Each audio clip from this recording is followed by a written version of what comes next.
Hello everyone. In this video, I would show you some of the features of this application I recently worked on. This application would show you information related to movies and TV shows.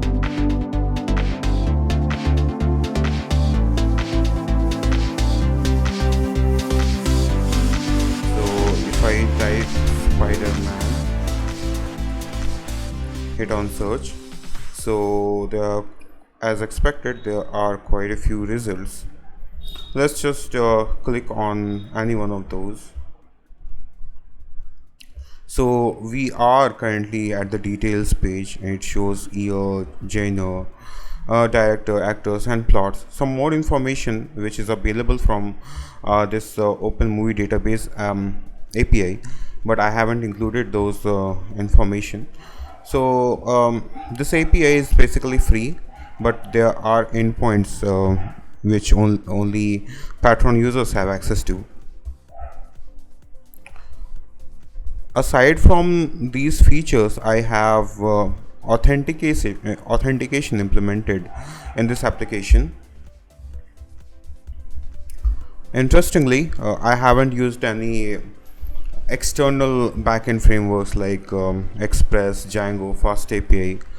This authentication has been implemented purely using the built-in capabilities of Sveltekit to be able to integrate with MongoDB using Mongoose. So Sveltekit is a server-sided framework built on top of Svelte. It's similar to Next.js and Nuxt.js, which are also server-side frameworks in React and Vue respectively. Okay, so they provide a lot of out-of-the-box capabilities to basically render full pages on the server side.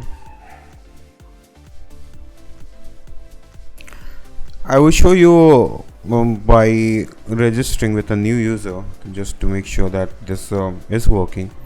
So let's type in. Okay, I'm on a login page, so let's go to on registration page. You can see there are animations applied in this application, and even animations have been applied using built-in capabilities of Svelte kit. I will come back to it later. Let's say the username is Tom, affectionately email ID. So it does not logs in you after you register. You have to again log in using the previous credentials. So now after successful login, I should be seeing the name of this user, which I do. Okay, so the purpose of adding authentication was to include some backend features to extend this application, such as being able to create playlist, add movies to a playlist, things like that, but those things were dropped. So I might be coming back to implementing those things in the future, but not as of now. That is basically it as far as the features of this application is concerned. I would leave the source code in the description box so you can check it out on GitHub. Feel free to start it if you like this project, and yeah, you can take a clone of this project and try to implement some additional features. Just go through the documentation of this API. I don't think that there are many endpoints this API provides, but you can check that out.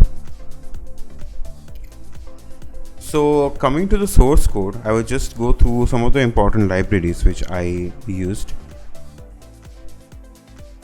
So if I inspect this package.json, so this application, as I mentioned, is built on top of Svelte using Sveltekit, which is a server-side front-end framework.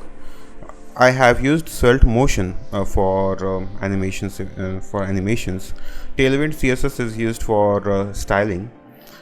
This app is created using Typescript, so you see a lot of types packages. Okay,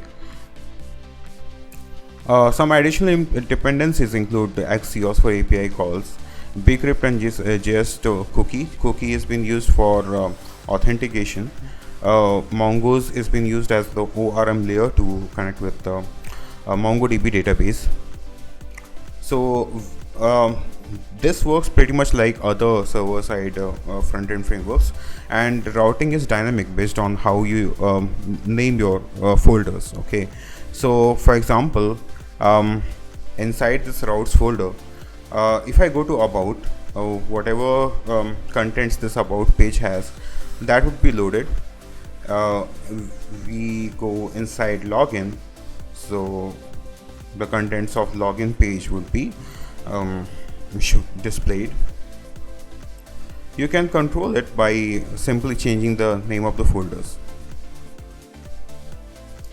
We also have this API folder. This is basically for backend actions, for authentication, for creating playlists, which I think is still in process.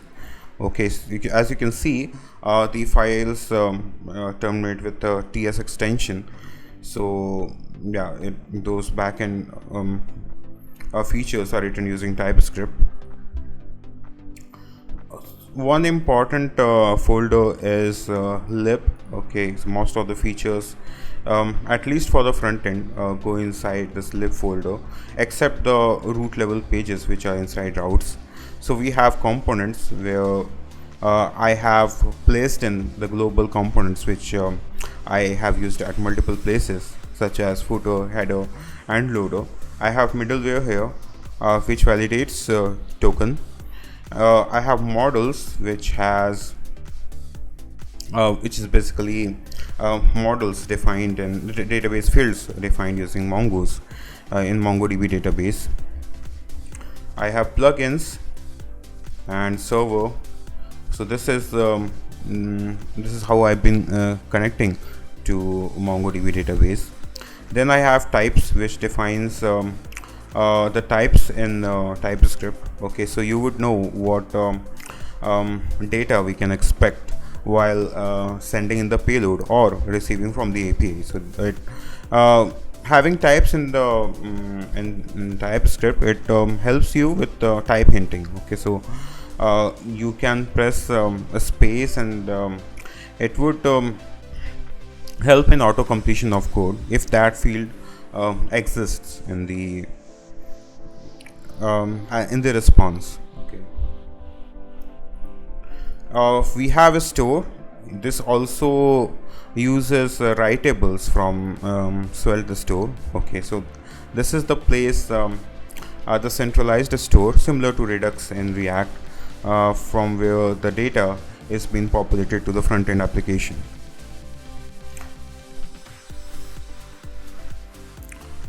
So not going into a lot of technical details, I will probably save that for another video, and I would stop here.